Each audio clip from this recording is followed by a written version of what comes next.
ومن الناس من يشري نفسه ابتغاء مرضات الله والله رؤوف بالعباد. يا أيها الذين آمنوا ادخلوا في السلم كافة ولا تتبعوا خطوات الشيطان إنه لكم عدو مبين.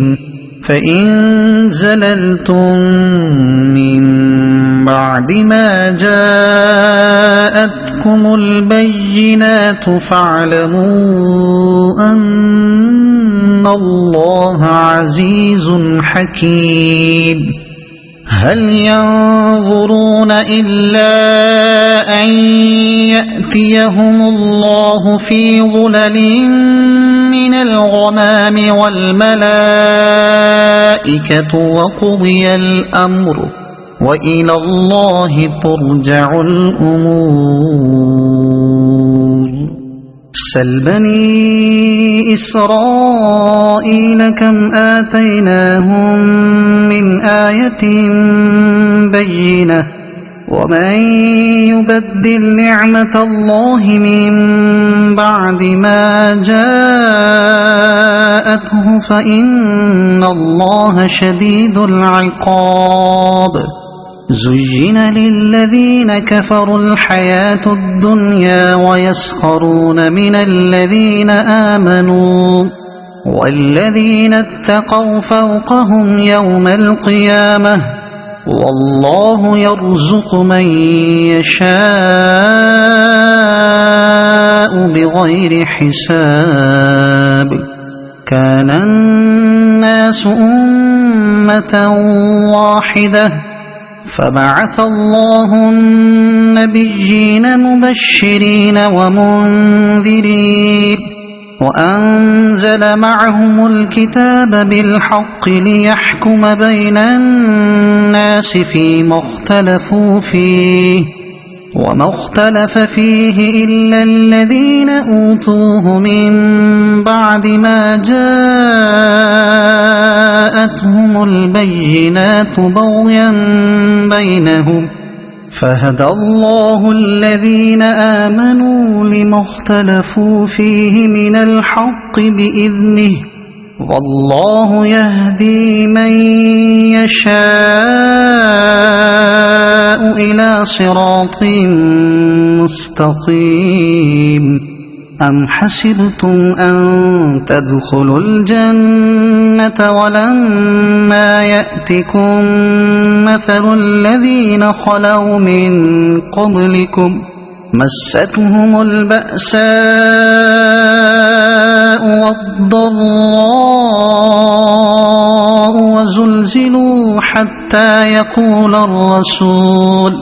وزلزلوا حتى يقول الرسول والذين آمنوا معه متى نصر الله ألا إن نصر الله قريب. يسألونك ماذا ينفقون قل ما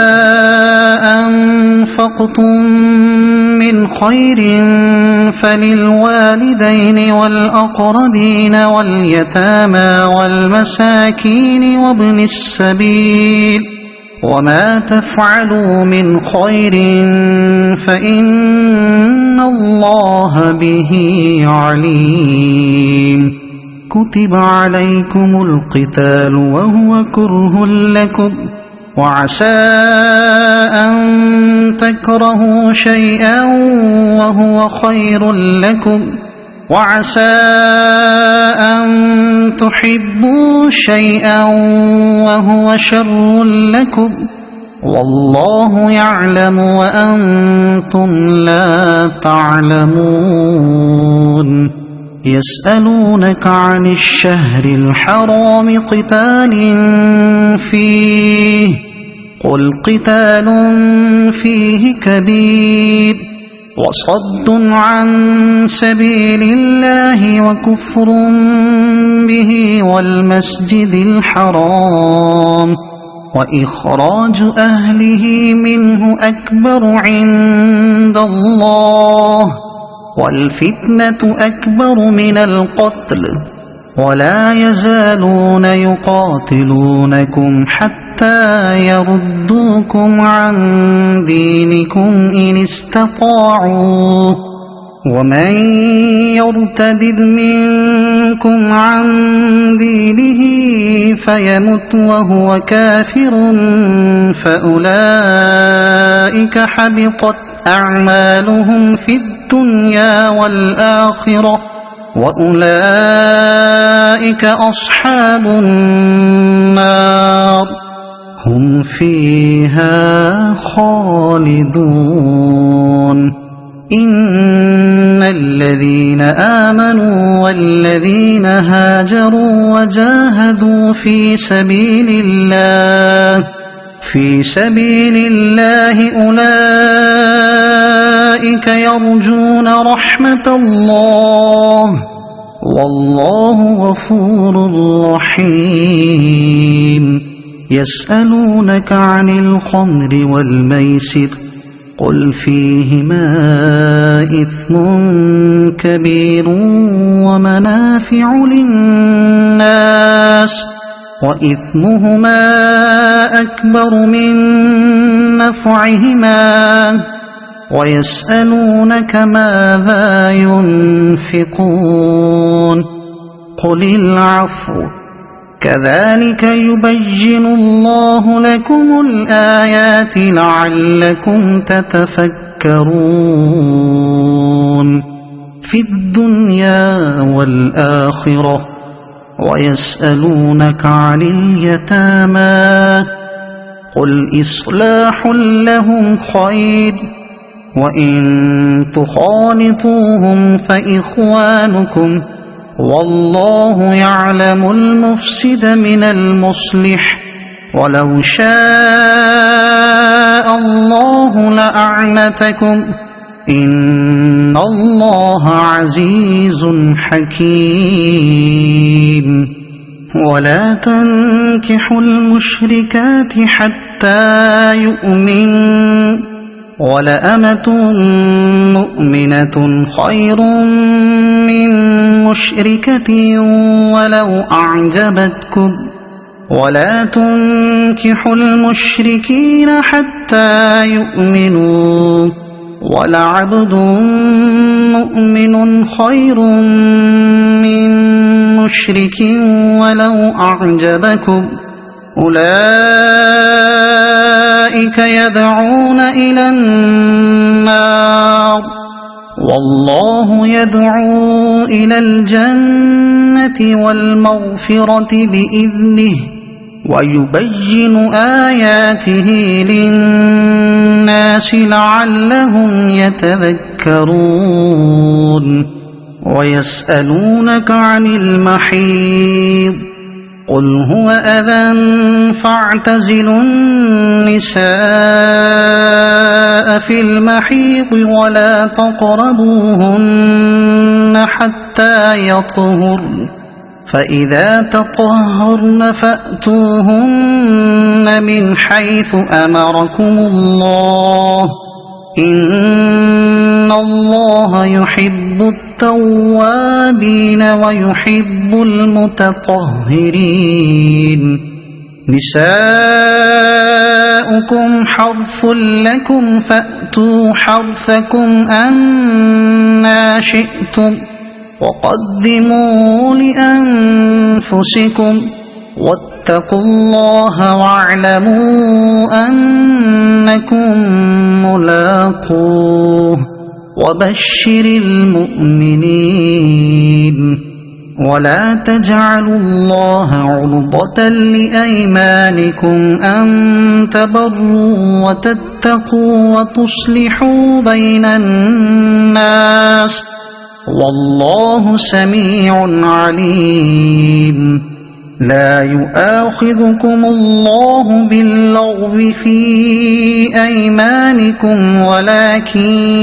يؤاخذكم بما كسبت قلوبكم والله غفور حليم للذين يؤلون من نسائهم تربص 4 أشهر فإن فاءوا فإن الله غفور رحيم وإن عزموا الطلاق فإن الله سميع عليم والمطلقات يتربصن بأنفسهن 3 قروء ولا يحل لهن أن يكتمن ما خلق الله في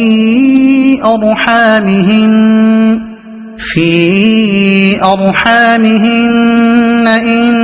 كن يؤمن بالله واليوم الآخر وبعولتهن أحق بردهن في ذلك إن أرادوا إصلاحا ولهن مثل الذي عليهن بالمعروف وللرجال عليهن درجة والله عزيز حكيم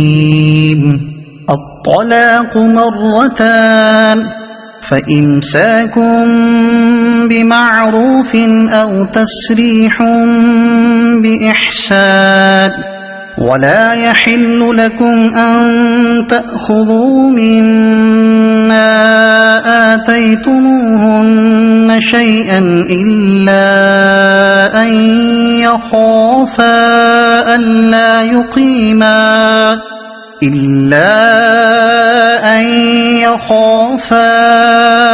ألا يقيما حدود الله فإن خفتم ألا يقيما حدود الله فلا جناح عليهما فيما افتدت به تلك حدود الله فلا تعتدوها ومن يتعد حدود الله فأولئك هم الظالمون فإن طلقها فلا تحل له من بعد حتى تنكح زوجا غيره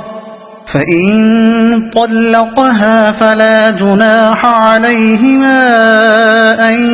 يتراجعا إن ظنا أن يقيما حدود الله وتلك حدود الله يبينها لقوم يعلمون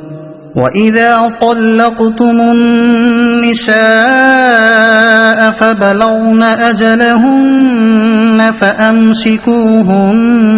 بمعروف أو سرحوهن بمعروف ولا تمسكوهن ضرارا لتعتدوا ومن يفعل ذلك فقد ظلم نفسه ولا تتخذوا آيات الله هزوا واذكروا نعمة الله عليكم وما أنزل عليكم من الكتاب والحكمة يعظكم به واتقوا الله واعلموا أن الله بكل شيء عليم وإذا طلقتم النساء فبلغن أجلهن فلا تعضلوهن أن ينكحن أزواجهن إذا تراضوا بينهم بالمعروف ذلك يوعظ به من كان منكم يؤمن بالله واليوم الآخر ذلكم أزكى لكم وأطهر والله يعلم وأنتم لا تعلمون والوالدات يرضعن أولادهن حولين كاملين لمن أراد أن يتم الرضاعة وعلى المولود له رزقهن وكسوتهن بالمعروف لا تكلف نفس إلا وسعها لا تضار والدة بولدها ولا مولود له بولده وعلى الوارث مثل ذلك فإن أرادا فصالا عن تراض منهما وتشاور فلا جناح عليهما وإن أردتم أن تسترضعوا أولادكم فلا جناح عليكم إذا سلمتم ما آتيتم بالمعروف واتقوا الله واعلموا أن الله بما تعملون بصير والذين يتوفون منكم ويذرون أزواجا يتربصن بأنفسهن 4 أشهر وعشرا فإذا بلغن أجلهن فلا جناح عليكم فيما فعلن في أنفسهن بالمعروف والله بما تعملون خبير ولا جناح عليكم فيما عرضتم به من خطبة النساء أو أكننتم في أنفسكم علم الله أنكم ستذكرونهن ولكن لا تواعدوهن سرا إلا أن تقولوا قولا معروفا ولا تعزموا عقدة النكاح حتى يبلغ الكتاب أجله واعلموا أن الله يعلم ما في أنفسكم فاحذروه واعلموا أن الله غفور حليم لا جناح عليكم إن طلقتم النساء ما لم تمسوهن أو تفرضوا لهن فريضة ومتعوهن على الموسع قدره وعلى المقتر قدره متاعا بالمعروف حقا على المحسنين وإن طلقتموهن من قبل أن تمسوهن وقد فرضتم لهن فريضة فنصف ما فرضتم إلا أن يعفون أو يعفو الذي بيده عقدة النكاح وأن تعفوا أقرب للتقوى ولا تنسوا الفضل بينكم إن الله بما تعملون بصير حافظوا على الصلوات والصلاة الوسطى وقوموا لله قانتين فإن خفتم فرجالا أو ركبانا فإذا أمنتم فاذكروا الله كما علمكم ما لم تكونوا تعلمون والذين يتوفون منكم ويذرون أزواجا وصية لأزواجهم متاعا إلى الحول غير إخراج فإن خرجن فلا جناح عليكم فيما فعل في أنفسهن من معروف والله عزيز حكيم وللمطلقات متاع بالمعروف حقا على المتقين كذلك يبين الله لكم آياته لعلكم تعقلون ألم تر إلى الذين خرجوا من ديارهم وهم ألوف حذر الموت فقال لهم الله موتوا ثم أحياهم